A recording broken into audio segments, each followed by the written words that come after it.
Welcome. What the fuck, Jay? Not your first time.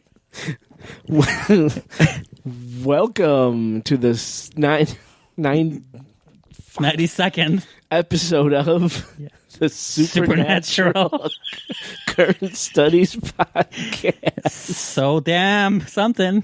Paranormal. Yeah. My name is Jason Knight, host of the show, and with me, as always, my co-host, Mr. Oscar Spector, producer extraordinaire. Hello.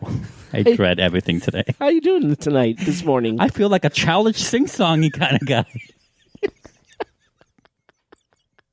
You sing-songy motherfucker. I swear to God, that's how I feel. You know, we have something really special planned for the listeners today. I don't know how it's going to turn out. I can do baritone. I don't think I can do a child's voice. Oscar, I want sing-songy about the time. That is literally not sing-songy. I mean, that is sing-songy. It is not child's voice, though. Oh, true. Yeah. True. I'm horrible at director's notes. Wow, worst intro ever. I mean, not the worst, but I'm sure it's we not have the worst. best. Yeah. Well, listeners, it is 2:15 a.m.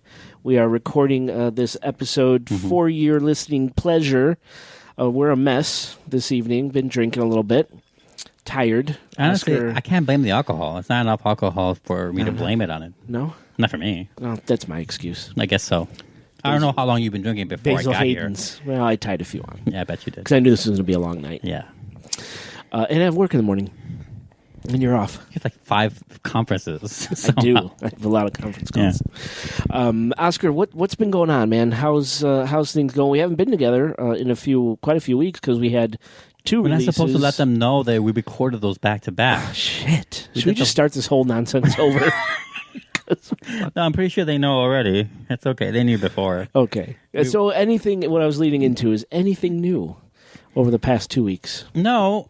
Where are we, in May? We are in May. Yeah. May 24th, actually, 2 days after a rather special day. Yeah, I was going to say, happy birthday. Thank you. How did I know? Facebook you told know? me. Thank you. Facebook didn't tell me. I wouldn't know shit. You're coming to my bash tomorrow. Yeah, that's why I have the day off. You got me some books for my birthday, which I'm really, really excited about. Gods of Thrones. I'm a huge Game of Thrones fan. Well, I was a huge Game of Thrones fan. Hey, don't blame everything on the ending. It's like Sopranos all over again. You loved everything up until it. You still love the show. Absolutely. Yeah. Absolutely. So Gods of Thrones, Part 1 and 2 by Aaron from Cast of Thrones. What's the podcast? The Game of Thrones podcast. Is it? I thought it had a kitschy name. I don't think so. Pretty sure. I thought it was Cast of Thrones or some shit like that. No, Cast of Thrones is someone else, isn't it?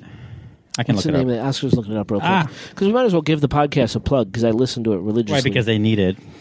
Yeah. That means they don't need it. They're the most famous podcasting. Multi-million on Patreon podcast that they are.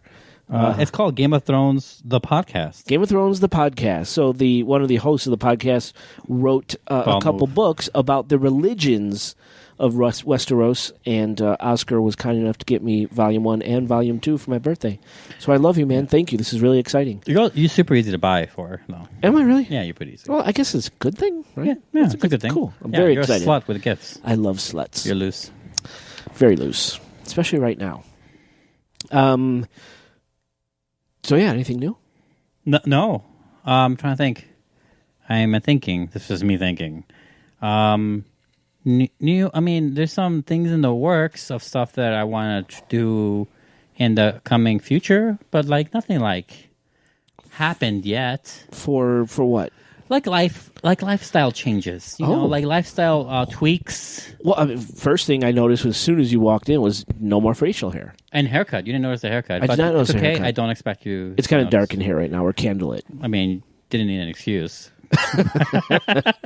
But I think I love it better without facial hair. Gotta be honest. You're one of the very few, by Really? the way. Most people prefer me with it. I could tell because of their or their comments in general. I know. see. And my mother hates the haircut. But that's fine. Well, pull the hat off. Let me see. Oh, okay. I'm going to do that now. He's gonna do that right now. He's taking his headset off. I can. So, damn, your hair is long, dude. Yeah. Is it shaved on the sides? Shaved on the sides, see? Love it. And the back? It's like a 90s hair, like I can do a mohawk. early 90s skater's haircut, actually. Yes, exactly. I think your hair looks fucking dope, dude. Thank you. I think it love looks this good. hair. Yeah, I no love facial it. hair in that cut looks really good. I actually love the hair. So I kind of said this offline, but earlier in the week, Minister Sal pulled up an old photograph of me, you, him, Italian Tony, there was another couple guys there, all in New Orleans. Yeah. On one of the balconies. I was shirtless, fucking hammered drunk. But there you were, looking young, dashing, and dapper with zero facial hair. Yeah, well, back then it was harder to grow it. Yeah. Puberty has to happen. Right. But I said to Minister Sal, I'm like, Oscar looks really good without the facial hair. And then you showed up today without facial hair. No, he's my And question. we haven't talked all week. No, we haven't. So that was really kind of strange. Well, I always do this at the half. So 6 months out of the year, I have it shaved. It's funny, no one remembers. I don't remember. Until I tell them every year. Really? Yes. So around around April or May. This time it was May because the cold has stuck in longer. Yeah. Oh, yeah. Yes. That's when I shave it off, and then around October, September, November, something like that, I'll grow it back out. It's your winter coat. Yeah, it's Keep your face warm. It's exactly what it is for. I love it. It's all practical. None of it is very style driven at all. I see. So you're making lifestyle changes, starting with the facial hair. Well, that's not a change because that happens every year that no one remembers. But right. But that's not what I was talking about. But you did mention it, so that's why I went along with it. The haircut's new though, so that's new. Got it. Yeah, I am growing it out, it. and I like rocking to music. I was doing that on the way here. So with the hair, yes, it feels nice. Feels nice. Feels nice. Hard to eat with it though. I need to have like a hat on to eat. Yeah, it's really long. I It's think it's the longest I've ever seen your hair. Yeah, it's definitely the longest I've ever had it. I think, other than maybe toddler. You could pull it into a nice man bun now. Yeah, so Lexi mun. the other day did tie it and managed to do it into a man bun. I looked horrible. I didn't like it. Yeah, I don't think I can see it in a man bun. No, I can't. So I took it off. But the point is, I could do it. Yeah. No. It's almost down to your shoulders. It's crazy. Yeah, it's insane. It's not so. I'm trying to grow it out. I want to,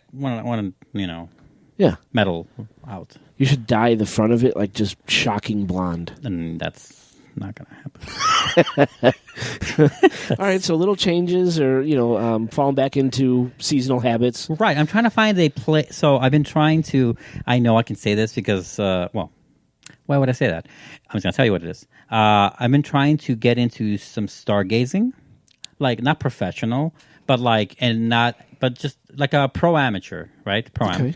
So like I want to get into constellations and seeing planets with my own eyes, as opposed to pictures online or whatever. Yeah. And I'm not saying going to the Science Museum in Chicago or whatever to see it from the planetarium, right? I'm not saying there. I'm saying go into the woods somewhere far away from Chicago because of city lights pollution. Oh. And I really have a very nice, very cool set of like these big binoculars that work just as well as something expensive like a telescope. Huh. That because I read reviews and stuff, and I've only gone out there once, but I'm gonna do it again. I'm gonna try to do it more often I can learn how to spot things and when is a shower coming, or when is cool. Pluto, or not, Pluto was never visible, but I'm saying when is Mars visible, when is Jupiter visible. Right. And go check it out. I think it's a problem with our society. We don't look up enough. Yeah. We're always staring at our phones. We never look up. Yeah. And it's a good thing. And you know what it reminds me? Like a 53 how old? 53 you I gained 1 year, not a decade. Oh. So I'm 32. 30. Right, if you're 32. 10 years ago. I am illegal. I'm 42. 42. I had someone today at work tell me I look 36, and I love that girl. And I'm going to throw her a shout-out here when we get into our eventual intro. Are you really going to do that? Yeah, I'll throw her a shout-out. She was awesome. Okay. And she said I look 36, so this is my new best friend. But what you're saying reminds me when we went out to E.T. Highway. And what we saw in the sky. That's part of just the Milky Way and the planets. That is the nexus of this idea. That's where it started. Really? It germinated from that point. Nice. Yes, from that whole desert thing. Incredible. To be out there. Yes. Because you're right. You need to leave the city. You can't see that shit here. Nope. You cannot too much pollution. You have no idea what that whole excursion did in my head for the stars thing. It's just really, I really fell in love with it. I love it. So, I'm glad. Good. Yeah. So, but it's kind of hard to read the stuff. It's really difficult. There's actual math involved and angles and zeniths and shit too. If you want to do it right. You mean school was right when they taught us those things? Yeah, or tried to teach us those things? I mean, I don't remember. I went to public school, so I doubt they taught me that. They taught you how to peel a cap. What? That means shoot a gun. Oh, okay. From the streets. I guess I missed that there. Word up. Anything else? Well, no, I mean, I don't want to prolong this. I guess I can save some for later. Save some for later. There you go. Me, had a birthday, 42. Feel every single day of that 42 at this point, especially at 2:30 in the morning. We're recording this on the eve of your birthday bash, and you're not sleeping today. I am not sleeping So I'm going to go home, probably not sleep late too, because I sleep late anyway. Maybe I'll join you. Maybe I won't sleep either, and I'll come by. We'll both be zombies. I love it. I'll be zombie with you. I'm going to wind up mainlining some caffeine is what I'm going to do. I'll bring cocaine then. Done. Because the kids got to be up at 6:45, so no sense of going to sleep. I have a conference call at 10, conference call I think at noon, and another conference call at 2. And your party starts at 4. And the party starts at 4, yeah. So it's going to be interesting. It's your day, though. You can come in wherever the fuck you want in the party. I could be a wreck, can't I? You can. It's my party, sleep. and I will cry if I want to. Thank you. Yes. Got some good news. Oh. I mean, your birthday's not good news. That's bad news, actually. Okay. Just the mark of your death. I hired a research assistant. Yeah. I did. I heard. Her name is Jessica Celine. That is a pseudonym. I will let her... Because what I'm going to do is I'm going to eventually interview her on Skype, and we're going to plug it into the show. So she can sort of introduce herself, where she came up with her pseudonym. It's kind of a cool story behind her pseudonym. But Jessica Celine is a bona fide news reporter. Oh shit! Out of Ohio, so she'll bring some credibility finally to this podcast. Does she know where Drew Carey lives? She might. Oh, I hope so. She could. I hope so. Jessica, do you know where Drew Carey lives? Oscar wants to go. I'm curious if our excursion to Ohio gave her that could work for these guys. Like they came to Ohio. Well, she was. I wonder if that helped. A loyal listener prior. Oh, nice. And she was all too happy to jump aboard, and I have her working on a project right now. Actually, that project topic was supposed to be tonight, but I couldn't get my end together. Fuck. You already... It's a big one. It is a big one with a lot of info to sift through. So she was helping me with the topic that I was supposed to be for tonight. I couldn't get it together, so I have another topic. I always have something up my sleeve. Actually, you don't. Yeah, it's usually you often freak out. Remember? All the time. The few times I lose sleep. The few times when you don't have a show and you freak out, no, we're gonna do something. Yes, yeah. And they always turn out good. Yeah. So I'm happy about that. But I'm ecstatic to welcome aboard Jessica Celine. The research she's done so far has been top notch. I knew I chose the right person when I got a call from her. As she was researching the topic, because I give parameters. This is what I need researched. Yeah, and this is the connection that I'm trying to make. Could we find these connections? And since she is a legitimate reporter, she has access to a lot of databases and a lot of websites that I don't have access to. So when I talked to her, and the excitement in her voice for having uncovered information that connected what I was trying to connect in the web I'm spinning with serial killers. Kind of in a way like proving the theory that's ongoing? Yes. Nice. Yeah. And just to hear her excitement over what she had discovered, I knew I selected the right person. How fucked up would it be if her excitement voice that you thought was excitement is actually her benign voice? Oh, then when she's excited, watch out. Can you imagine? Oh, man, I can't. Makes cars' windshields shatter. Like a hamadryad. Yes, I swear to God. It's a nice little throw forward to what's coming tonight. If I hear one Hamadryad reference, you've heard them all. But yeah, so Jessica Celine, welcome to the Supernatural Current Studies podcast. Can't wait to introduce you to the listeners. Welcome, Jessica. I can't wait to not meet you because I probably won't meet you, but I can't wait to meet you on the editing bay. Well, it's interesting where I'm not going to say where she's from in Ohio. There's a lot of mafia history there. There's a lot of paranormal stuff going on. Yeah. The Torso murders passed through this section of Ohio back in the day, so I think she could lend a lot to the show. If you kill a torso, chances are the arms and legs are not working either, right? Yes, correct. That is correct. So it's kind of the all murders, really. The whole body murders. Yes. Okay. So I wanted to say that. Very excited. That's very cool. That's very cool. Finally have some legitimacy to this show. All right. Yes. That was an awkward pause. I wasn't trying. I was purposely trying not to interrupt you for once. Like a second and a half. And it came off awkward. I'm sorry. You clearly expect it from me so much now. Should we just run through the contact info and get on with this? Yeah. Don't you have those 2 other comments? Or you want to wait for that later? Oh, I got them. I'll plug them in. Oh, okay. Yeah. Gotcha. Twitter and Instagram. Contact us at Chicago Ghosts on Twitter and Instagram. I'm always posting stuff on Instagram. Twitter, not so much. I should follow you. But on Instagram, we got a great message from one of our Instagram followers called It's Me Honeybee. It's me, I Honeybee. It's me, I Honeybee. Does she like I Heart Huckabees? How do we know it's a she? You're right. I just assumed. You're racist. Wow, I am not sexist, bro. That too. That's a difference. Sexist, racist. One is 51% of the public, and the other one's... It's me, I Honeybee. Yeah. Who said, quote, listening to the podcast for about a month now up in Canada and love it. So detailed. Keep it up. End quote. Cool. You're going to like my Canadian research I've been doing.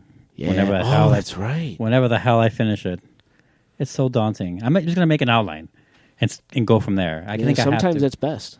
Because I'm going to have to cut some stuff out. I have to. There's no way. Otherwise, it's a 7-hour show. That's how I am with the topic me and Jessica are working on right now. YouTube, Supernatural Occurrence Studies on YouTube. While you're there, please subscribe, ring the bell so you're notified every time we upload new content. If you love this show and you want to help support our passion project, join our Patreon. Not only will you help to keep the show going, but you get some cool benefits too. Like ad-free. Ad-free, exactly. We were talking about that in the outtakes. You were talking about, we mentioned those 2 books from Aaron, the Game of Thrones guys, the Ball Move guys. Yeah. I subscribe to them so I can get all their stuff ad-free. Do you? Yeah. Right. I've never heard their ads ever. Well, so on Patreon, it's patreon.com /Supernatural Occurrence Studies Podcast, or you can easily go to our website, chicagoghostpodcast.com, click on follow us, then click on Patreon. It's nice and easy. Instead of having to type out Supernatural Occurrence Studies Podcast. But that's right. So I'm injecting more commercials into the podcast right now. Listeners, I'm sure you've noticed and you hate it. But hey, we got to support this passion project. But if you join our Patreon, we will deliver ad-free content to our Patreon subscribers. You can call or text us anytime about anything at Chicago area code 872-529-0767. That's 872-529-0767. If you call us or text us, we will read your texts or play your messages on the show. Hear yourselves worldwide. Who doesn't like that? And if you call us at the right time, we can live stream watch a movie with you. Ooh, I'll do that. That'd be fun. I'll do that. I got to finish... probably fall asleep. Drag Your Face Across the Concrete. I got to finish that one so we could... Apparently it's 2.5 to 2 hours and 38 minutes of just like car rides. Oh, I haven't seen the movie. I can't say for sure. So, but I would be willing to do that with a Patreon donor. Yeah. I will watch a movie with you. I'm a cinephile. I'll watch remotely. No, actually, I'm a cinephile. I definitely won't watch anything, but I'll watch a lot. Email us at contact@chicagoghostpodcast.com. contact@chicagoghostpodcast.com. Follow us on Facebook at Chicago Ghost Podcast on Facebook. Leave us comments and reviews. We'll read them on the show. And speaking of, we got an excellent recommendation from a listener, Katie Kiernan. Hey, Katie. Why'd you say it like that? I don't know. I tried to be... I don't know why I did that.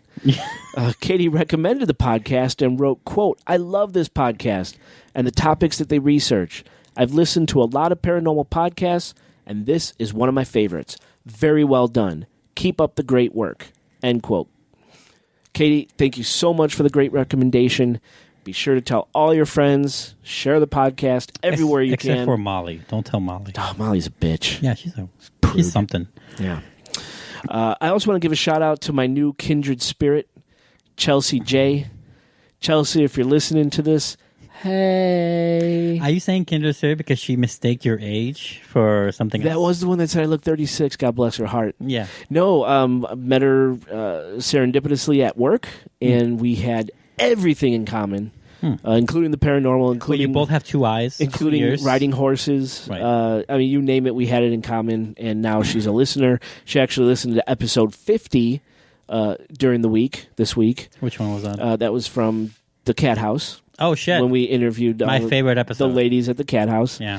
And when I saw her the next day, she wanted to know if any of us partook in the services offered at the cat house. Okay. And I said, we don't kiss and tell at the Supernatural Studies podcast. Well, I can tell you there was no kissing involved.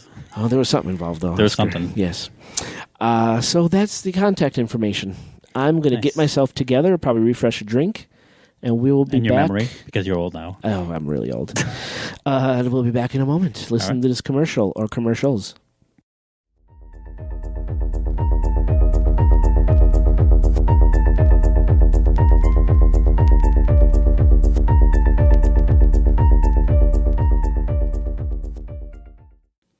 This episode of the Supernatural Occurrence Studies podcast is brought to you by Gamefly.com. Right now, for our lovely listeners, Gamefly is offering a premium, free 30-day one-game trial.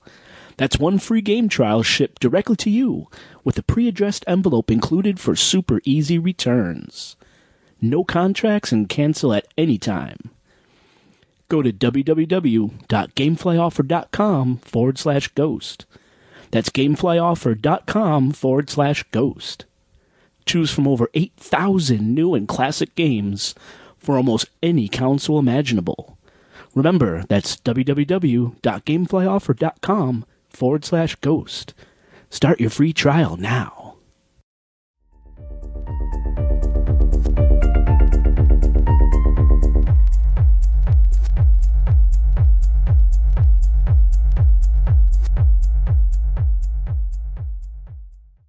Welcome back, listeners.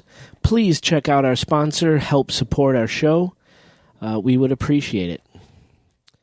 The drinks are refilled. Oscar, what are you drinking tonight? I don't know what the fuck you put in here.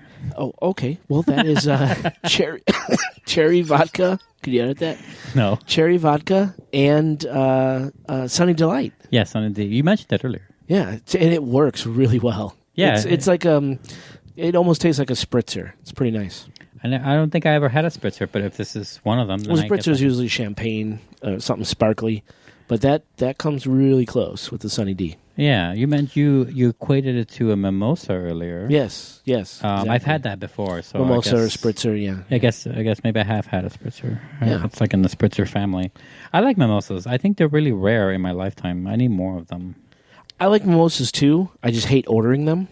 Because I feel like a pretentious asshole. Is that like a pretentious? I have a mimosa. I'm getting a vibe from that. Is that a pretentious drink? I mean, not anymore. Probably back in the day it was sort of pretentious, but I don't think it's pretentious anymore. Is that because champagne or whatever was rarer or more expensive? Or maybe more expensive back then. Okay.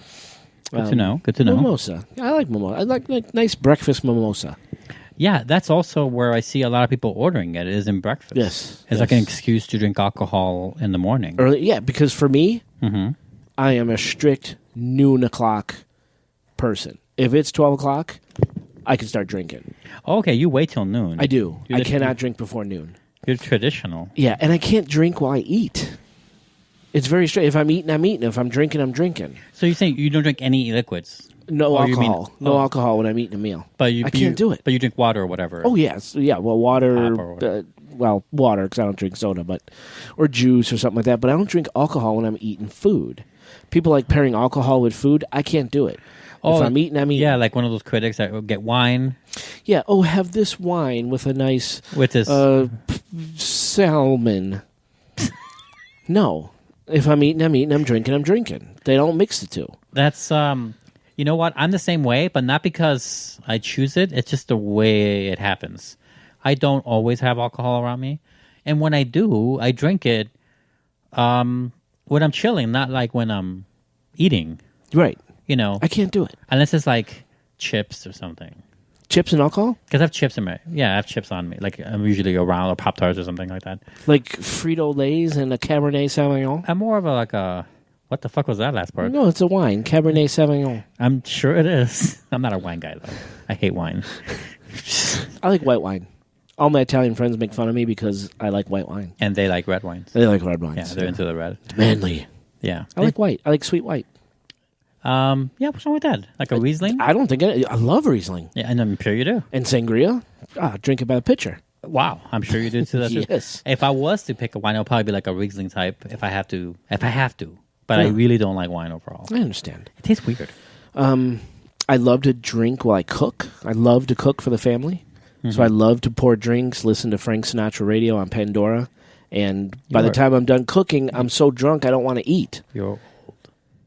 Is it old? You describe old stuff. Really? Yeah. Yeah. Sinatra's daughter is towards, she's old as fuck. I couldn't tell you a thing about her. Nancy? Nancy. Yeah. These boots are made for walking. Yeah, that's her. And that's just what they'll do. That's what they did, too. That's an old One song. of these days, Oscar, these boots will walk all over you. You wish. You're so short. I think we're fucking up this episode. I don't know why you got into this.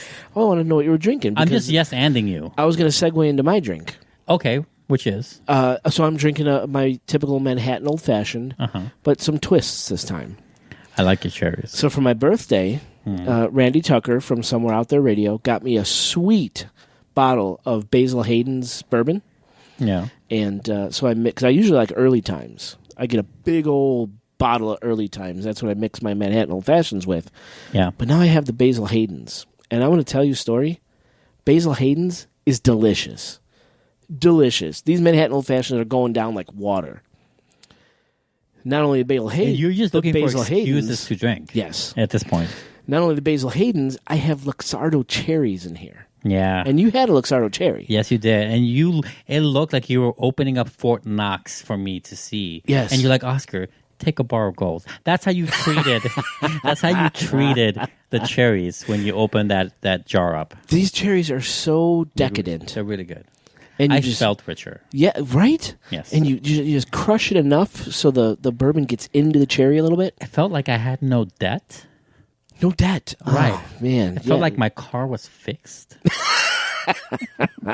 I felt amazing. See what I give you when you come here? Yeah, I like that. And I used orange bitters this time instead of just straight Angostura bitters. Now it's Angostura orange bitters. And I want to tell you, this is delicious. I have no doubt. Yeah. We got to start. So, the lights are turned down low. They are. Yeah. I can turn them down even lower. Watch. Yeah, that'll make me easy to read things like scripts. Scripts. We have a script in this one. Yeah, we do. The ceremonial candle is lit. Yeah. And potent and pungent. Pungent. That's a good one. And the drinks are flowing, as we've discussed. Yeah. Let's start this show. What are we doing today? Oh, this is a fun episode. I've always wanted to research this. I have a reason to research this. I've known about this conspiracy. This is kind of a conspiratorial episode. It's going to be 2 episodes, forewarning. Yes. It's fun. It involves the elite, the American oligarchy. It involves murder. It involves clandestine groups getting together and forming world policy. It involves novel writers talking about it. Oh, tons. It involves all the good stuff.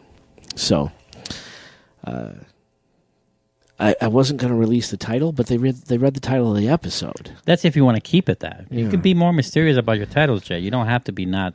But also, it helps to be straightforward in your titles, so that way people can immediately download if they're looking for something. Right, specific. exactly. Yeah. So, it's a give and take. Spanning 2,700 acres and nestled among hulking 1,000-year-old redwood trees in a small town called Monte Rio, just outside Sonoma County, California, lies an isolated, secret gathering spot for America's most rich, famous, and powerful men. About 2,500 of them. This is an invite-only club, and the quote-unquote common man, like us, the common man isn't invited, nor is he welcome. There's a waiting list to join the club that is decades long. Initiation fees are at least $25,000, and yearly dues are simply called hefty. The club's member list, either past or current, is a true who's who of American oligarchs, masters of war, and global power players. A sample of club members include U.S. Presidents William Taft, Calvin Coolidge, Herbert Hoover, Dwight Eisenhower, Richard Nixon, Gerald Ford, Ronald Reagan, and George Bush Sr. and Jr. There's Colin Powell, Dick Cheney, the Rockefellers, Clint Eastwood, Walter Cronkite, Bing Crosby, Merv Griffin, the murderer John E. DuPont, who killed Olympic gold medal winning wrestler Dave Schultz. And Oscar, if you've seen the Steve Carell movie Foxcatcher. Unfortunately, yes. Yeah. The character Carell played was John DuPont. And the membership list goes on. Charles Schwab, Karl Rove, Donald Rumsfeld, and Henry Kissinger. Rumsfeld was not the Secretary of Defense at one point. JFK? Not with JFK, no. These elite members are forbidden to talk about what happens during their gatherings. Oh, Rumsfeld, never mind. That's somebody else I'm thinking of. Sorry, go ahead. Sorry. That's all right. And these gatherings are called encampments. Not only will members not talk about what goes on during their 2-week soiree, which takes place every year in July, there's also a complete media blackout surrounding location and all events that take place there. Security is at a maximum. Barrel-chested guards, armed and dressed in black, protect the camp front gate. Go ahead. No, I was going to say, can you Google Earth it? You can Google Earth it. Yes, you can. You want to try Google Earthing it? While I talk, go ahead, yeah. No, I can't do it here because I remember my computer doesn't. Oh, yeah, you're doing all the recording. I can't do that, but I'm saying I wonder if you can do it during, July. I don't know. It's a good question. It's right around the corner. Yeah? Anyway. So again, barrel-chested guards, armed and dressed in black, protect the camp's front gate. Helicopters fly overhead. Night vision goggles are used to span the dense forest at night, looking for possible intruders.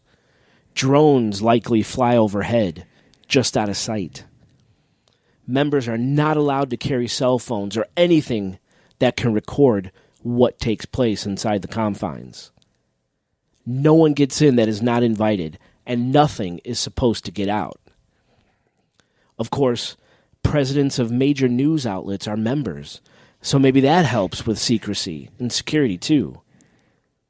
Some say it's just a rich and powerful men's retreat, some place to cut loose and not be hounded by the media or the public's prying, judgy eyes. A place for men to be men, get drunk, piss on trees, that sort of thing. Cigars and brandy. Cigars and brandy. Wow, they discuss the unsinkableness of the Titanic. Right. Yeah. And trust me, there's a lot of public peeing. Almost every story or article I really? researched mentions public peeing. What the fuck? Really? By these high-profile people. So imagine high-profile people with a drink in one hand and their cocks in the other, urinating in trees and bushes and off cabin decks. Is this how the peasants find out that, oh my God, they have to pee like us? Right. Oh, they are just like us. Yeah. And make no bones about it. This is a men's club. No full-fledged women here. It's the He-Man's Woman Haters Club on massive amounts of steroids. And I'm talking about the mysterious, the conspiracy-shrouded Bohemian Grove. Rarely, yet it does happen, a media outlet will get their hands on a program flyer detailing events that will take place over the 2-week time period when the secret July encampments are in session at Bohemian Grove. If so inclined, one could attend events like a lecture called Museum Talk, the role of nuclear in America's energy crisis. Or maybe attend a 9:15 p.m. campfire circle with Sam Cooke, one of the founders of soul music. If Sam Cooke or nuclear energy don't get your juices flowing, there's another lakeside talk called Always Present, the role of religion in American politics. Or how about at 9:15 p.m. on the main stage, you could attend the late Little Friday Night, a stage show promising club members big stars and lots of celebrities. Of course, no one on the outside knows exactly which celebrities.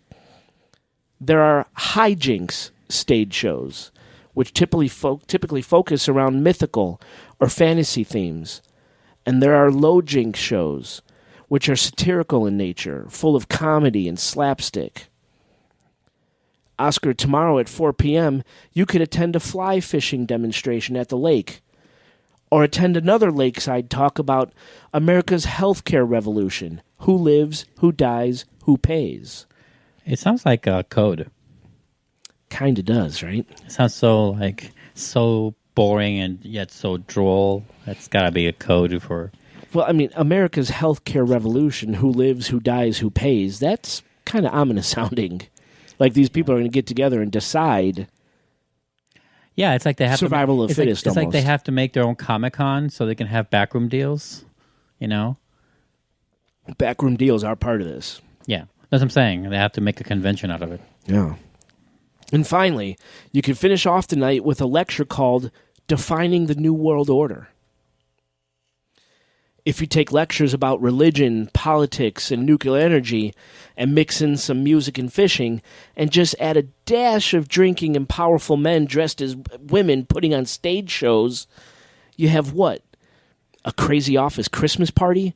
Or a Greek row frat party at any university across the country?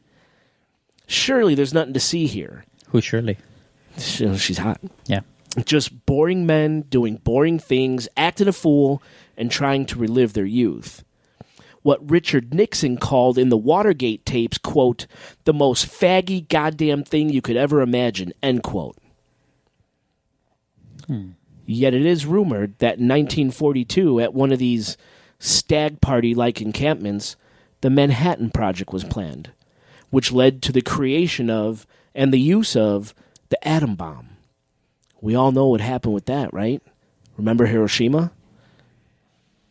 Still others claim that the boring lakeside talks and the cheesy performances are just cover-ups for what's really going on. For the conspiracy-minded, Bohemian Grove is a place where politics for a new world order are created on handshakes and illegal, secret, backdoor deals. Clandestine policies created to the sounds of hedonistic gay sex, prostitution, untold debauchery, child sex, murder, and satanic worship, all perpetrated by America's most wealthy and powerful. Perpetrated by people we see on TV or read about nearly every single day. The way I look at it, taking out all the conspiracy stuff, of course, off-the-record meetings happen between power players every single day. In the back rooms of Congress, at the White House, on the golf course, at that small table at the back of bars and restaurants in Washington. Which makes you think, why the need for this? Exactly. It happens every day, and no one bats an eye. Right. Take these same types of meetings and set them in a forest, and they're immediately looked upon as evil. Now, I want you to understand, as we go through this episode, we're not taking a side on whether or not Bohemian Grove or the people who gathered there or who have gathered there are innocent or evil. We just don't know. There's not enough information because of the blackouts. And also not to say that just because a few incidents may be happening or have happened, in the nature of occult or evil, I guess, or any kind of like some sort of raping or murdering going on, it doesn't mean that all of them. It could be isolated incidences. There could be, some sort of explosion of events that happen to that kind of thing. Maybe someone got a little too powerful for their own, millionaires' bridges. But not everyone could be doing that also. I'm sure there's a few billionaires there that everyone looks at that's weird. Like, he doesn't participate. He's a weirdo. Right. You know what I'm saying? Right. Like, we don't know what's going on. Right. No, we don't. We don't, unfortunately. So ultimately, it's you, loyal listener. You get to decide on this one. And at the end of the day, is Bohemian Grove evil or not? After all this is laid out. And what kind of grove is it? What kind of grove? Yeah. Oh, it's Redwood Grove. Oh, I was kidding, but okay. Yeah, I'll get into that too. There's symbolism there. Okay. But what I do know is this. When you surround a location like Bohemian Grove, and especially the people who gather there, with complete secrecy and media blackout, rumors and conspiracies will flourish. Period. And for me, personally, holding a degree in journalism, I firmly believe in free, open press, especially when decision makers and elected officials and power players are involved. That's what democracy is. If you have a sway over my life, I want to know what you're up to. Like it or not, listeners, that's what I believe. Mm-hmm. I don't know what you think, Oscar. I don't know what to think yet. Okay. So before we jump into the history of Bohemian Grove, I want to first take a look at the words Bohemian and Bohemianism. Now, we're not talking about people from Bohemia, which today is part of the Czech Republic. We're talking about Bohemia and Bohemianism as a lifestyle and mindset. The dictionary definition of a Bohemian is a vagabond or a wanderer. It's a person who lives an unconventional life, usually in a colony with others that are like-minded. A Bohemian is someone with unconventional social habits, someone that society looks upon as strange or different. So the Bohemian lifestyle began in the 19th century in France, namely Paris, ironically with people who cared little for money or fame or success, instead opting for creating art, music, and literature. Think of them as kind of like the first hippies.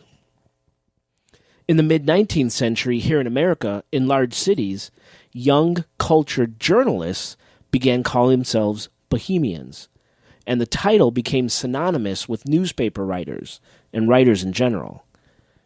When the American Civil War broke out and newspapers sent their reporters out to act as correspondents to cover the war, these journalists turned correspondents embraced the Bohemian title because they saw themselves as this cultured subgroup among the rough-and-tumble, mostly uneducated soldiers. In 1867, California journalist Bret Harte was the first journalist to write under the moniker The Bohemian in The Golden Era, a San Francisco newspaper. Mark Twain, Oscar Wilde, Pablo Picasso, Francis Bacon, actor Rudolph Valentino, and poets Charles Warren Stoddard and Maxwell Bodenheim all consider themselves Bohemians. So being a Bohemian, it's not a bad thing. Think of like modern-day punks or gutter punks, what some people call the crusties, or maybe even hipsters to some extent. Right. Not bad. Okay, now that we covered a little bit of the background on what a Bohemian is and where the term comes from, let's get into the history of Bohemian Grove itself. Before there was Bohemian Grove, there was the Bohemian Club. The Bohemian Club, which today sits in the Union Square district of San Francisco, California, was formed in 1872, 147 years ago, by then famous stage actor Henry Harry Edwards and San Francisco Chronicle reporters Tommy Newcomb, Dan O'Connell, Harry Dam, Jay Lyman, and a few other staff reporters. Their club was to be for men who were writers and journalists, and for men who enjoyed the arts in general. And quickly, the Bohemian Club began accepting members who had little interest in the arts, but were instead financially well off. The club's motto was, and is, quote, "Weaving spiders come not here," end quote, a quote from Act 2, Scene 2 of Shakespeare's A Midsummer Night's Dream, basically meaning club members are supposed to keep their outside concerns, their mental baggage, and all their business dealings outside of the club. Check your baggage at the door, in other words. The club adopted the wise old owl as its mascot, which it still is to this day. Mm-hmm. When Oscar Wilde, famous Irish poet and playwright, visited the Bohemian Club in 1882, he was quoted as saying, "I never saw so many well-dressed, well-fed, business-looking Bohemians in my life." So we could see in just 10 short years, the idea of the Bohemian living for the arts and not the money and living on the outskirts of social norms had changed, as financially well-off businessmen quickly took over control of the Bohemian Club. 6 years after the formation of the Bohemian Club, in June 1878, Harry Edwards, one of the Bohemian Club's founding members, decided to leave San Francisco and take his stage acting career to New York. To celebrate Edwards' departure, about 100 Bohemians from the Bohemian Club, along with Edwards, gathered in the Redwood Forest in Marin County, California, for a send-off party. Drinks flowed, Japanese lanterns were lit, and Bohemians camped on redwood leaves and Douglas fir needles to sleep off the night's festivities. The following year, this time, of course, without Edwards, the Bohemians met and partied again. Then again the next year, and the year after that. And so the Bohemian Club encampment tradition, in other words, Bohemian Grove, was born. Even though the location of the encampment changed from time to time, the Bohemians always met in redwood groves. Now, at first, the Bohemians rented the land where the encampments took place. But in 1899, club members purchased a plot of land near Sonoma County, California, which would become the center of Bohemian Grove as it is today. This main encampment, the area totaled around 160 acres of old-growth redwood trees that are over 1,000 years old and 300 feet high. And gradually, over time, club members with deep pockets bought up land surrounding the original plot, bringing their Bohemian Grove to the hulking 2,700 acres it is today. Making up Bohemian Grove are large amphitheaters, campfire pits, covered stages, dining circles that seat 1,500 people, clubhouses, an artificial lake, a towering 40-foot owl statue built by sculptor and two-time Bohemian Club president Haig Padigan in the 1920s, and a small cable car to tool Bohemian Grove members to and fro. And there's approximately 118 camps. Like a college town. Yeah, right. Yeah. In the middle of the forest. Right. And there's approximately 118 camps. Like a successful fire festival. Bohemian Grove. Right, yeah, the fire festival, right. A successful, 174, 147 years, fire festival. Yeah. Now these camps, these 118 camps, they're really interesting as they're steeped in conspiracy lore and are said to be the means through which high-level business and political contacts are made and world-reaching decisions and policies are fleshed out, hidden from the public's view. Camp membership is frequently patrilineal, meaning that membership is to a particular camp is typically passed down from father to son. Since the camps are so many and they're steeped in lore, it kind of makes sense to start our downward spiral into Bohemian Grove conspiracy by first starting with the camps. It seems like the camps were a good place to, like, if to originate a lot of seedy behavior, because it seems like it's such a it's like how the 4-H club got started. It's like something that is just for a certain group of people. They're able to get together to, have fun. It's like a reunion without the family.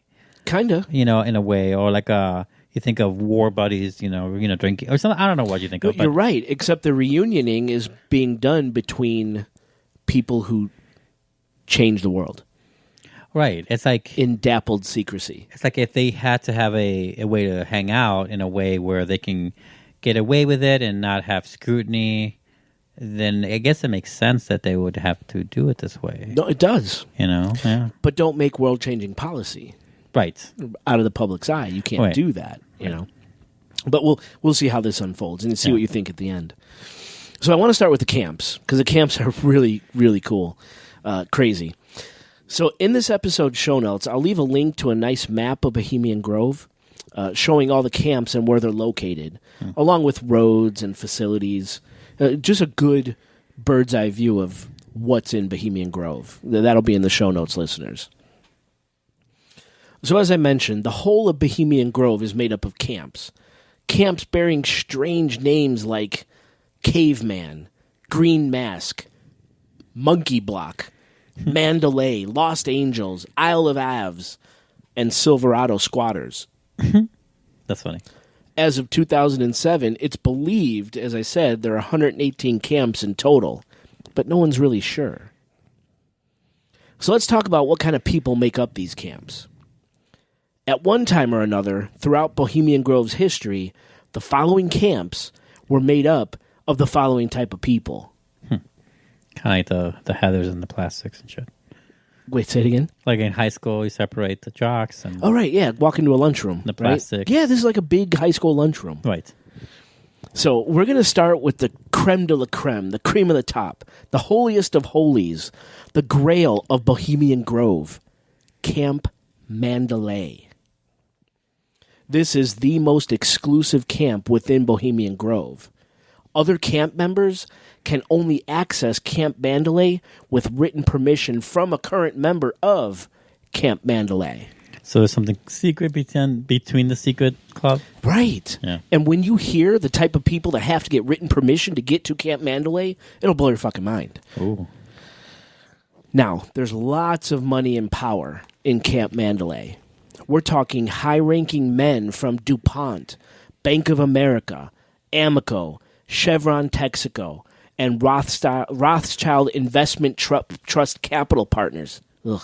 Oh. All sitting around a campfire telling stories with men from J.P. Morgan, Wells Fargo, the CIA, General Electric, Johnson & Johnson, Walt Disney's Company, Space Technology Laboratories, IBM, Ford Motor Company, and so many more. And the Indian Trading Company. And the Indian Trading Company, that's right. That's who's in Camp Mandalay. Men from these organizations. Yeah. These world-reaching organizations. Then there's Camp Hillbillies. Lots of political figures in Camp Hillbillies. The Bushes, Skull and Bones members.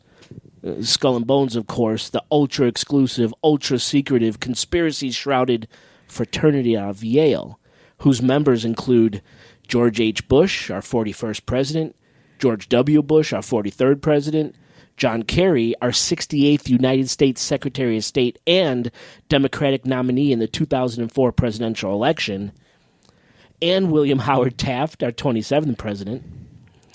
Other Camp Hillbilly members come from Bank of America, Morgan Stanley, the United Nations, NASA, Procter & Gamble, General Motors, B.F. Goodrich, Forbes, the President's Council of Economic Advisors, the Council on Foreign Relations, Bilderberg being another huge player in the conspiracy world.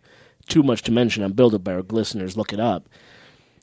To me, it's crazy to think that Camp Hillbillies, which have hosted past presidents and members of the UN and NASA, is not the most exclusive camp at Bohemian Grove, and that a president must have written permission to visit Camp Mandalay. It's just insane. Then there's Camp Caveman. Caveman is famous for being the camp of presidents Herbert Hoover, and Richard Nixon. Members of Camp Caveman that could be found successfully... Members of Camp Caveman that can be found carelessly frolicking in rivers and streams include men from Alaska State Bank, Chevron Corporation, OYO Geospace, and Federal Court of Appeals. There's newspaper publishers, several professors from Stanford University, and men from the Hoover Institution and the Heritage Foundation, both conservative think tanks. Then there's Camp Green Mask. Camp Green Mask. Here we could find, or would have found, men from Humble Oil and Refining Company, Carter Oil Company, and Continental Oil Company, also known as Conoco. And you really got to love the name, the irony of this one. The word green and green mask. Today, green is synonymous with saving the earth. Mm-hmm. And ironically, this camp is filled with people representing companies that suck the earth dry of natural resources. Yeah. Now, over the lake and round an old redwood tree, you'll find Camp Monkey Block, named after a famous artist colony in San Francisco. Camp Monkey Block is made up of mostly famous artists. In fact, Bohemian Grove law requires that 10% of total membership be composed of accomplished artists of all types. Artists, musicians, composers, authors, etc.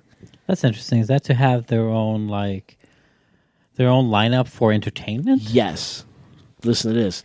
So members include Bob Weir and Mickey Hart of the Grateful Dead, Sam Cooke, one of the founders of soul music, and artists Will Bolas, Brian Frank Carter, and Joseph S. Cleary. It's said that members of Monkey Block are used as entertainment for the rest of the camps. So they make people pay dues so they can play them. Huge dues. So they can play for the rest of them. Yeah, pretty much. It's not like they're getting paid for this gig. They're paying to do gigs. That's right. Okay. That's right. Yeah. I thought you were going to talk longer. No, I can. Now I will. I'm talking about the word talking. Then we have Camp Lost Angels. Here we have power players from Lehman Brothers and Philip Morris companies spraying mosquito repellent on the backs of guys from the Health Effects Institute, Mattel, the toy company, Southern Railway Company, and the Council on Foreign Relations. Look to your left and you can see Camp Isle of Aves, or Isle of Aves, I'm not sure. Those roasting marshmallows and singing Kumbaya in this camp include members of Justice and Defense Department of the U.S. government, American Mining Congress, World Gold Council, the CIA, Wells Fargo, Forbes, Bank of America, World Banking Group, Northrop Grumman, and the Hoover Institution. There's some crossover there. There is. Okay. There absolutely is. And the Hoover Institution being a powerful think tank out of Stanford University. Peer through a Douglas fir, and you'll find Camp Silverado squatters. Here we could find members of the New York Stock Exchange roasting weenies and telling ghost stories with men from Bell and Howell, the Public Broadcasting Service, the National Park Foundation, the University of Chicago, Boeing Corporation, Argonne National Laboratories, the U.S.-Japan Advisory Commission, the Trilateral Commission, the Blue Ribbon Commission on Defense Management, the President's Council of Advisors on Science and Technology, Gesundheit, and the Securities and Exchange Commission. Silverado squatters is crazy. Yeah. The more you read this list, the more it's like. The more it very much looks like it's designed to have this click, like these clicks, and like at arm's reach, so they can't do the very thing that supposedly the motto of the damn group. It goes against that because weaving spiders. Yeah. It's like they're the weaving spiders. Like they want to have all these resources so they can exactly do that. Exactly. Like, why have the CIA sit in with leaders of world banking? And after they're done with that, they can party on while, Kings of Leon sings for them or whatever the fuck. This sex is on fire.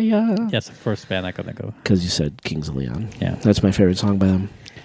So, yeah, man, Silverado Squatters. So even these guys from Silverado Squatters have to get written permission to go into Camp Mandalay. It's crazy.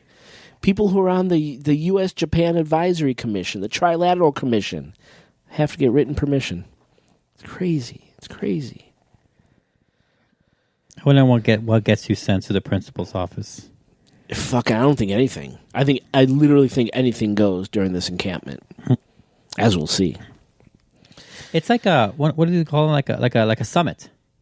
Oh, definitely. Right? You think of it as a summit because it's summit of every oligarch world leaders America has to offer. That's essentially what they are. They're predominantly American, though. Yeah, I know, I get that. But they have world reach. Yeah, right. Which is scary. Because Americans have to be in every single pie we can find. Right. That's just the way we are. I don't know why. And but yeah, it seems like we affect the rest. Yeah. Absolutely we do. I'm glad you didn't mention the NRA, though. That feels good. No mention of the NRA, actually. That feels nice. Which is really, in my head. Really, I mean, in all of my research. And you got to remember, only little bits are leaked. And very little religious with... Every decade or so, the media will get their hand on something. Yeah. And release it. I wonder how that works. You think that there's a sub-segment of certain newspapers, maybe local or state, right, in California, or maybe not so local, maybe just weird papers, weird magazines that have their own subsect. Okay, like for new journalists or new researchers, like, okay, you're always going to be shot in the dark, but you never know. Yeah. Go search this thing. Maybe you'll get lucky. It'll be like a trial by fire or something. Could be. Oh, not trial by fire, but just like a hazing, right? Right. Yeah. Like you won't get anything 9 times out of 10, right? 0 things, but maybe we'll get a pamphlet this time, and that's kind of how it happens, right? And that's literally what it is, a pamphlet. You ask someone of events who that most likely means that they should be in this group. You ask them at the right time, like, oh yeah, we do this, yeah, and they'll give us something, right? It's a little tidbit, right? A little taste, like, and the rest is no comment. Exactly, right. So that's kind of a look at some of the most popular. Like I said, there's 118. I just covered a few. Mm-hmm. There's more and more with even more power players and oligarchs. But over the years, people have snuck in. They've circumnavigated the security at Bohemian Grove to get a taste for what it's really like on the inside.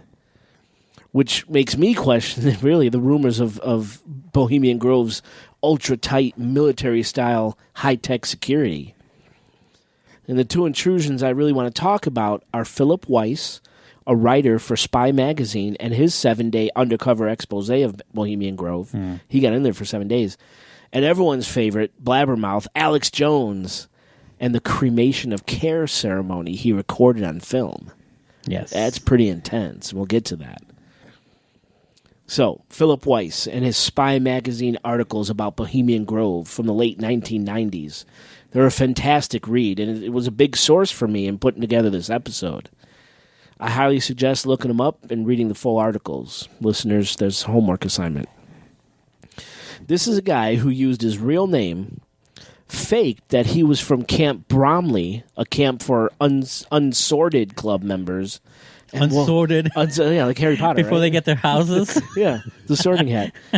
So he used his name. He's faked that he was from this unsorted camp, and voila, Weiss was accepted and got to mingle with all the big shots at Bohemian Grove, including he had a one-on-one conversation with Ronald Reagan himself. Wow. Weiss was able to dine with club members, drink with them, and watch their ceremonies and lakeside talks. And at the end of the day, Weiss had nothing nefarious to report, like at all. Yeah. Nothing.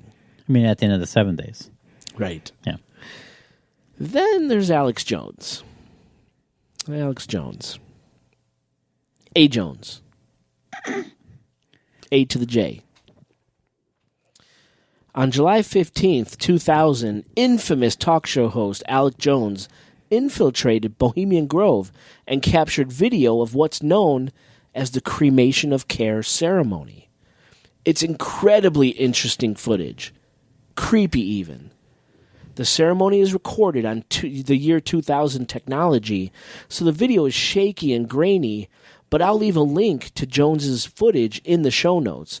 Listeners, you got to see this.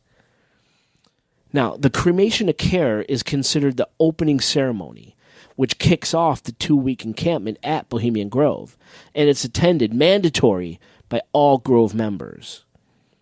The ceremony takes place at night and plays out on a man-made lake at the feet of the 40-foot owl called the Great Owl of Bohemia, as it's called, both being the official center of Bohemian Grove, the lake and the owl.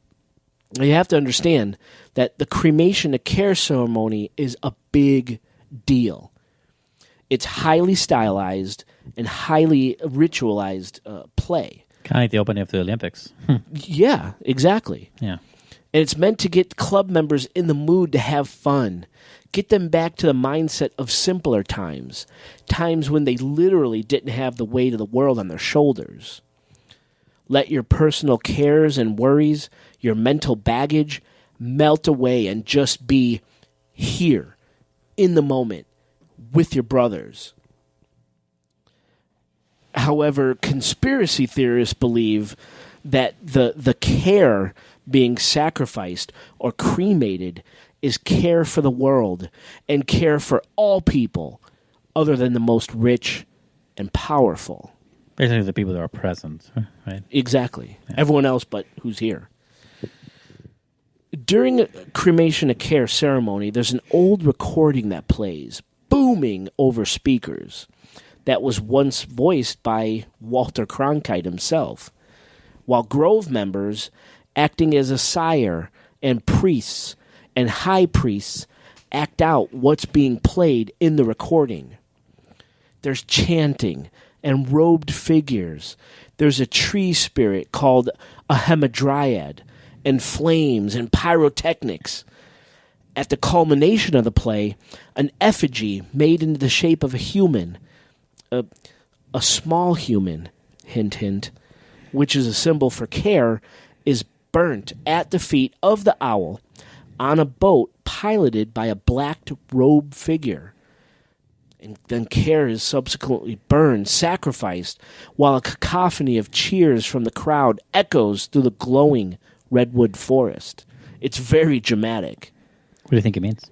We'll get to that. In 1996, George H.W. Bush, Clint Eastwood, and Walter Cronkite took part in this ceremony, playing the parts of frogs, and they chanted Cree, May, Shun, Cree.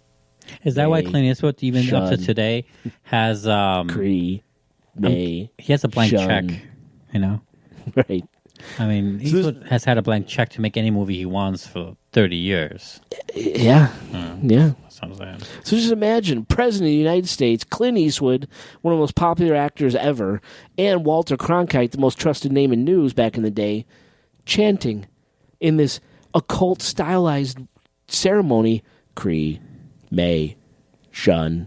Fucked up. Is that what it they reminds got me of the Budweiser frogs, Wise, right? Or, yeah. Budweiser. Exactly. Yeah. That's exactly what it fucking reminds me of. And they did this while the ceremony played out. Now, I actually have a transcript of the ceremony, and we're going to attempt a Supernatural Occurrence Studies podcast first. We're going to read the entire transcript of the ceremony as if it was the actual play.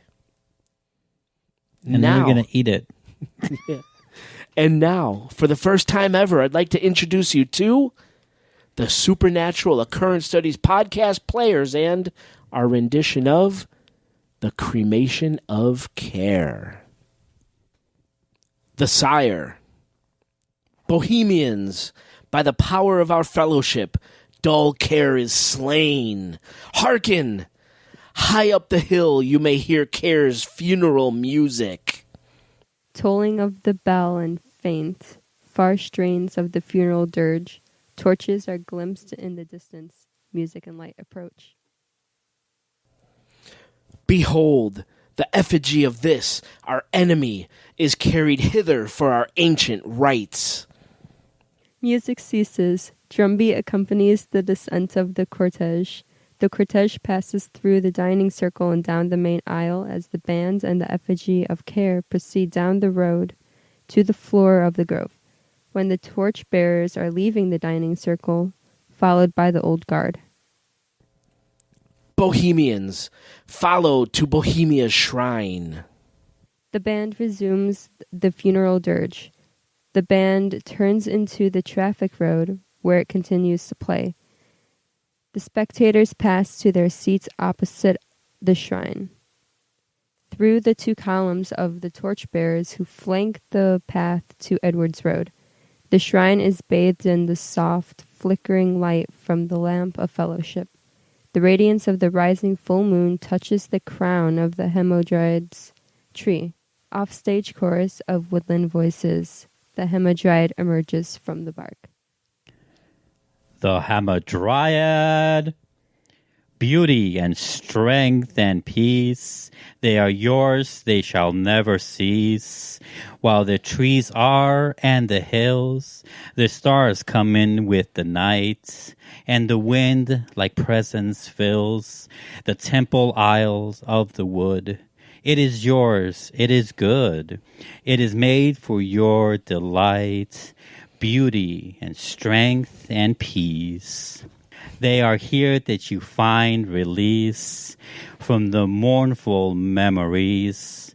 Oh, cast your grief to the fire and be strong with the holy trees and the spirit of the grove. In your dreams you shall rove to the land of heart's desire. The hamadryad retires into the tree. The illumination fades. The shrine is now in full moonlight. Enter, accompanied by the music of Charles Hart, the high priest, assisting priests, and the choristers. The high priest. The owl is in his leafy temple. Let all within the grove be reverent before him. Lift up your heads, O ye trees, and be ye lift up, ye ever-living spires. For behold, here is Bohemia's shrine, and holy are the pillars of his house. Weaving spiders, come not here. The high priest descends to the water's edge. Hail, Bohemians! With ripple of waters and the song of birds, such music as inspires the sinking soul, do we invite you to midsummer's joy. The sky above is blue and sown with stars. The forest floor is heaped with fragrant drift. Evening's cool kiss is yours. The campfire's glow. The birth of joyous rosy-fingered dawns. Shake off all your sorrows with the city's dust, and scatter to the winds the care of life. Second priest. Let memory bring back the well-loved names of gallant friends who knew and loved this grove, dear boon companions of long ago. Third priest. Aye, they shall join us in this ritual, and not a place be empty in our midst. The high priest. O beauty's vassals, who keep in this gray autumn of the world her springtime in your hearts, I charge ye all. For lasting happiness we lift our eyes to one alone, and she surrounds you now, great nature, refuge for the weary heart, and only balm for breasts that have been bruised. Her counsels are most wise. But ye must come as children, little children that believe, nor ever doubt her beauty or her faith, nor dream her tenderness can change or die. Second priest. Gather, ye forest fold, and cast your spells over these mortals. Third priest.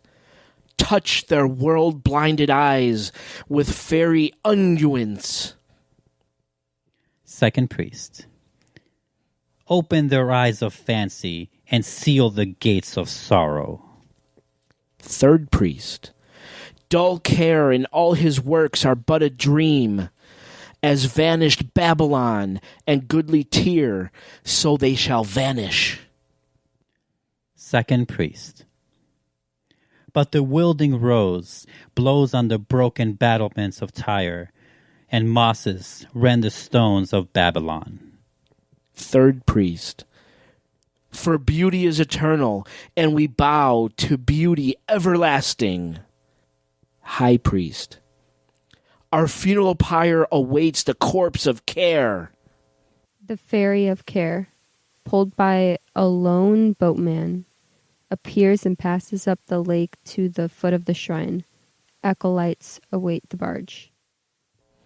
O thou thus ferried cross the shadowy tides in all ancient majesty of death, dull care, arch enemy of beauty, not for thee the tender tribute and the restful grave, but fire shall have its will of thee, and all the winds make merry with thy dust. Bring fire. Enter the torchbearers. The acolytes now seize and lift the bearer from the barge, hold it high above their heads, and bear it in triumph to the pyre, accompanied by the choristers. The music is interrupted by the peals of thunder and rush of wind. The ensemble stands transfixed with surprise and awe, all lights down, except torches and the lamp. Care laughs upon the hill. The dead tree is illuminated. The voice of care. Fools, fools, fools! When will ye learn that me ye cannot slay? Year after year ye burn in the grove, lifting your silly shouts of triumph to the stars. But when again ye turn your feet toward the marketplace, am I not waiting for you as of old? Fools, fools, fools, to dream ye conquer care. The high priest has come down to the lake's edge and stands gazing up at the ghostly tree from which the voice of cares has come. The high priest. Nay, thou mocking spirit, it is not all a dream. We know thou waitest for us when this our sylvan holiday shall end, and we shall meet and fight thee as of old, and some of us prevail against thee, and some thou shalt destroy. But this too we know, year after year, within this happy grove, our fellowship has banned thee for a space, and thy malevolence that would pursue us here has lost its power beneath these friendly trees. So we shall burn thee once again this night, and in the flames that eat thine effigy will read the sign, Midsummer, set us free. The voice of care. So shall ye burn me once again, ho, ho, not with these flames which hither ye have brought from region where I reign. Ye priests and fools, I spit upon your fire. Explosions at the pyre.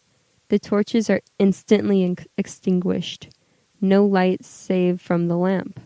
Care's laughter fills the darkness. The high priest kneels and lifts his arm to the shrine.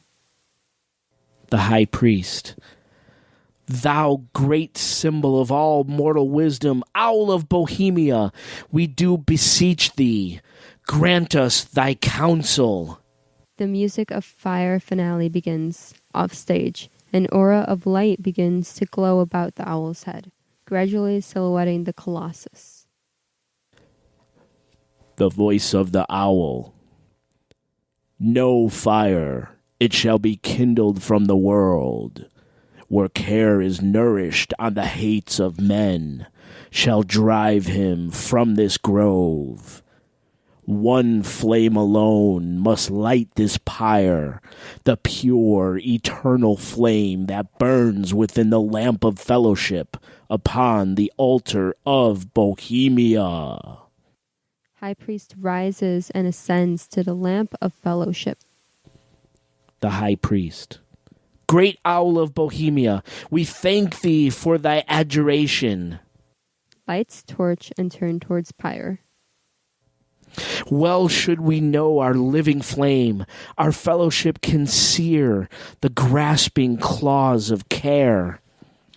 Throttle this impious screams and send his cowering carcass from this grove. Begone, detested care, begone. Once more we banish thee.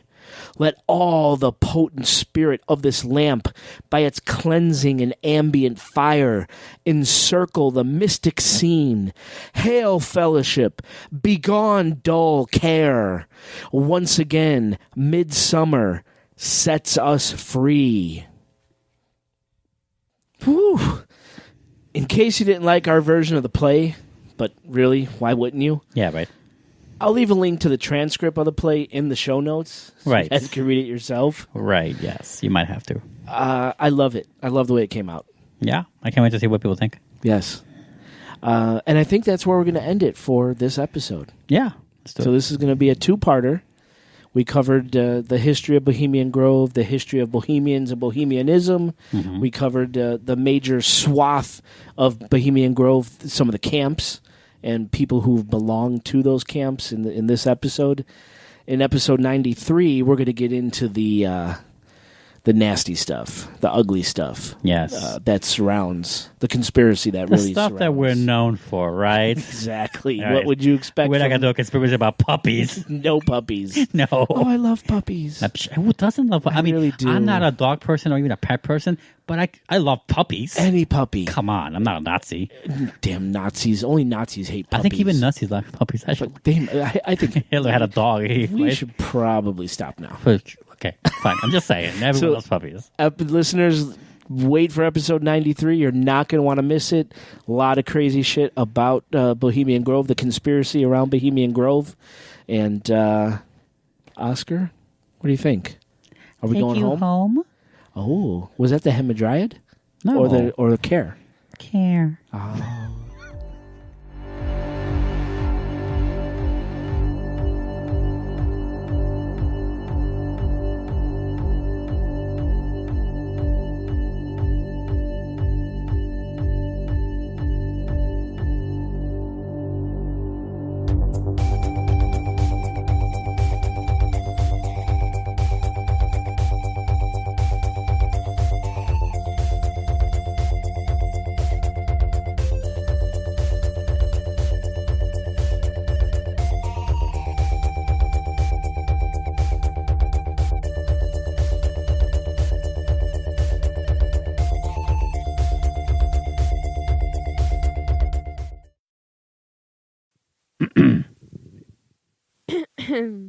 I'm ready too. Yeah, I'm having trouble with mine. Why? Well, I've been researching it more lately because I do it only when I have spare time and when I think about it. So when I remember, I do like an hour or two here and there, right? Yeah. And I came on this, not a roadblock because it's the opposite. I came upon too much information. On what? On the topic that I haven't told you anything about that I'm doing on my own. Oh. That yes. one show I alluded to months ago. Yes. Actually, a year ago, I think. Well, we were in Ohio, I think. Yeah. Yes. And coming up on a year. yeah, so I've been reading some government files. Well, they're like, for the public. And it's too much information. I don't know where to put it or if at all. That's how I am with Charlie Manson. Yeah, so Don't know what to do with all the info. yeah. How's that drink? It's actually pretty tasty. Right? Yeah. I think it works. Yeah. That's Sunny Delight and Burnett's Cherry. Did you pause for effect? No, I really couldn't remember Oh, what it okay, was. good. And I poured it like 10 minutes ago. Oh. That was more than 2 minutes ago. Yeah. Oh, my God. It's almost an hour ago. Yeah. Dude, it's almost 2 o'clock. I know. Well, actually, I don't know. I know now. Robotic. I don't sound robotic. The music of Fire Finale tongue twister. Okay. Martini is just alcohol. That's all it is. Oh, I know. Yeah, it's just very chilled. Yep. Alcohol. On chilled, right? Poured And one of the very few right times glass. vermouth and can work. Dry vermouth. Dry vermouth can Yes. work in because it's so fucking horrible. I mean, by itself, Oh, God, yeah. it's like vanilla extract or something. Like by itself, it's horrible. But you put it in anything, it's amazing. Yes. Like yeah. it's one of the few times that something so horrible tasting can work out and your Yeah, favor. even sweet vermouth. Not a fan of it just by itself. Sweet It's real vermouth. gross. Yeah, sweet vermouth is overkill. Well, sweet vermouth I put into my Manhattan Old Fashions. Yeah. Like this one was Randy Tucker from Somewhere Out There Radio got me a bottle of Basil Hayden for my birthday. So this Manhattan Old Fashioned was a little bit of sugar, a Luxardo cherry, with a little bit of Luxardo cherry juice, orange bitters, Basil Hayden's, sweet vermouth, 5 pieces of ice. Not 4? Nope. Not 6? Got to be 5. And it was, I mean, I'm done. I don't know what I'm going to do now. Another Manhattan at 2:05 in the morning. I don't know if that's a good idea. What was that? I don't know if it's a good idea. Oh, that was my device. Come on. It sounded a cicada. It sounded like a Fucking I was thinking the like plague? a bug. It's locusts. The plague is happening. here? Firstborn. Give me your firstborn in a sing-songy voice. I know. I've known you're a lost cause in this case. Yeah. It's okay. And they were all like rolling their R's or whatever. I'm like, Ibarrito. Hibarito. Hibarito. Okay. Am I starting? I don't know. What do you think we should start? Probably. Okay. I got to get my sniffles out of the way. Okay. Are we gonna just go into the show and then after the intro, then we start practicing? Oh no, I have pages and pages to go through. What do you mean? Oh, there's a whole. I mean, what do you mean? No. I'm saying of the first show, right? Of the first part of this. Yes. It's the intro, right? And then the script, and that's it, right? Oh no. Of the first part, not the second, not the next episodes. Oh no. Oh. Oh, there's a ton to get through before I get to the script. Okay. So that's what I'm saying. Should we start? No. Yeah, sure. Are you okay? I always regret my life when I get here. I regret why I started any of this. Oh yeah, and we got a really good couple good reviews. And one of them was a review that said it's so detailed. Keep it up. So that's why we do this, man. That's why People you can't love finish this the shit. Manson episode. Cannot finish them. That's why I'm sifting through Canadian governmental records. Nice. Yes. Nice. By I the can't way, wait. their website is much more helpful than ours. Figures. Yeah. Easy to navigate. Every time that goes off, I get nervous. I don't know why now. Like she's going to say, fuck this. I will. And it's going to tank everything we have. She's going to send me a meme of a guy flipping a table and shit. Yeah. This is, episode, fuck me. I think that's Roman numerals for 79. I think it's 92. 92. Let me double check. I know where to go. Oh, okay. I'm going to go to the website. You see John Wick yet? No, but I do like me some John Wick movies. I did. I really liked the third one. Not like my favorite or anything, but Better than one? no. The one is one. You can't. Because two wasn't one. It was good, but it wasn't one. Yeah, I think 3 is better than 2, but Okay. I'm not like it's not a minority opinion, but it's not exactly the most popular opinion either. Okay. But I really like 3 more than 2. Man, it has some great stuff in the beginning. Really good stuff. Don't ruin it. I will see it. I'll pirate it. I mean, I can't really ruin an action movie, Like, I have to play it out, to ruin it for you. You know what I'm saying? And then he did Right, and then acrobats. Right, and then he shot 50 fuckers in the head. With a single bullet. Oh, that's cool. Yeah. Okay, ready? No. Yeah, I'm ready. So I've been doing a new thing for the podcast. I'm injecting dual commercials. Nope. Okay. Maybe. Probably, yes. Wow. I'm injecting 2 commercials into the middle of the episodes now. So we have an intro commercial. Uh-huh. We have the commercials we run. Mm-hmm. And then towards the middle of the episode, I pull in 2 more commercials back to back. You know that people hate that, right? Yes. Then they should donate to Patreon. And then if they donate to Patreon, they will get ad-free episodes. Excluding my ad. Well, excluding... I don't know. We have to talk about that. Well, we? You and me? Or? Yes. Why? Because that means you would have to do 2 renditions of the episode, one with the intro, one with the commercial, one without. You want me to fuck you in the ass? That's what I'm saying. We got to talk about this. You want me to fuck you in the ass? That's what you're saying. Was that sub pump really loud? And I heard it, but it wasn't. Horrible. I mean, maybe I'm just used to it. Okay. But it probably is very loud, Yeah, it's rough. That sub pump's rough. But yeah, so that's what I've been doing. But if the listeners donate to Patreon, patreon.com, whack Supernatural Occurrence Studies podcast, I think ad-free episodes. If that is something we're offering, I think we should offer it. Right? And I think you should somehow ask me nicely. I don't know how you're going to do it. I know. I haven't thought up how to ask you yet. I just kind of threw it in It's there. totally possible. I can just put music and then start the show. Oh, yeah. That's super easy. It's annoying, but it's super easy. Okay. All right. Well, we'll talk about that. We'll discuss that. Yeah. Okay. Ready? No. Yeah, I just like saying no. You died? Why? I'll tell you after the reading. Okay. I start now? Enter the torchbearers, the acolytes. Fuck that up. Do it again. Okay. Enter the torchbearers, the acolytes. Fuck that up. Acolytes. I keep trying to say like alcohol. Alcoholites. Yeah. Yeah, basically. Yep. Okay.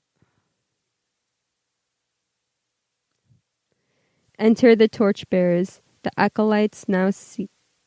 You did fine. You were doing good. I thought I said alcohol. No, you did it fine. Okay, I'm gonna start from the beginning. Who are you talking to, The microphone. But I'm editing it. No one else is going to hear it unless I put it on the outtakes. You'll hear it later. Okay, I will hear it Yeah. tonight, actually. Yeah. Okay. First of all, you're so cute, adorable, and you're doing fine. Thank you. Sets us free. Oh shit! I forgot to hit record.